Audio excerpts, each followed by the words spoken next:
Since before dawn today, Britain's forces have been in action in the Gulf.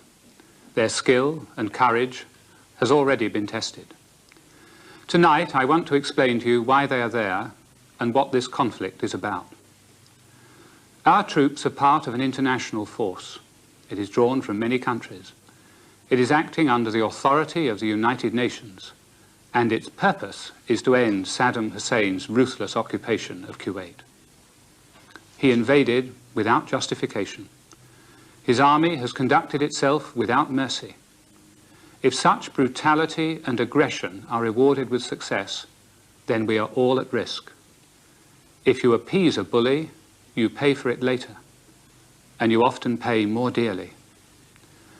We did not want a conflict. I need hardly tell you that. We have tried hard to avoid it. We have given Saddam Hussein every opportunity to withdraw. Time and again, the United Nations has called upon him to leave Kuwait. In the patient diplomacy of the past 5 months, leaders from around the world have sought peace and then sought it again. But Saddam Hussein has chosen war. He has rejected every attempt to reach a peaceful solution. He has rebuffed even the Secretary General of the United Nations. At the United Nations, the world agreed that Iraq must withdraw or be driven out of Kuwait. We applied sanctions to make that point clear. We refused to trade with Iraq. Those sanctions made life harsher for Saddam's people, but he was not a man to be influenced by their suffering. Then the world set him a deadline. Free Kuwait, we said, or we will have to free it from you. But Saddam Hussein has rejected all appeals. He has defied the United Nations. He has increased his force in Kuwait. He has tortured and killed those who opposed him. He has tried to wipe Kuwait off the very map of the Middle East. For our part, we, the rest of the world, have acted with enormous restraint. Time and again we warned him, and we offered him this promise. If he would withdraw his invading army from Kuwait and return them to Iraq, he would not be attacked. Saddam has chosen instead to defy the world. The deadline passed on January the 15th, and still he refused to withdraw.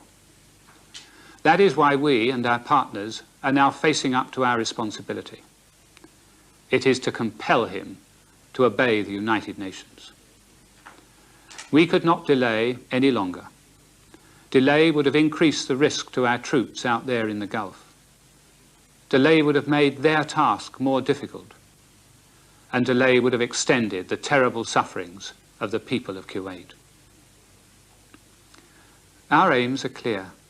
They have been set out for all to see by the United Nations Security Council. First, we must get Iraq out of Kuwait, right out of Kuwait.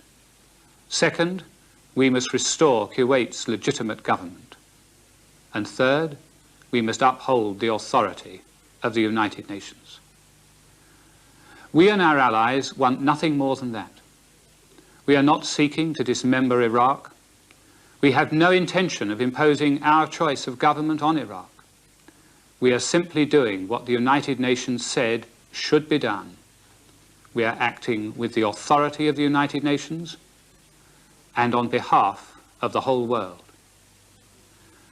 I will not offer you rash promises about how quickly this can be done. The operation on which we have embarked involves danger and sacrifice. But I am confident that it will succeed, and we know it is a battle which has to be fought. On Tuesday, members of Parliament gave the government their overwhelming support. One of the biggest parliamentary majorities in recent history supported action to enforce the decisions of the United Nations. It is a just cause, and it is right that we in Britain should play our part. I take no pleasure in this conflict, but I do know what we are doing is right. Our nation has been through many trials in the past, but when, as now, right and justice have been on our side, we have prevailed.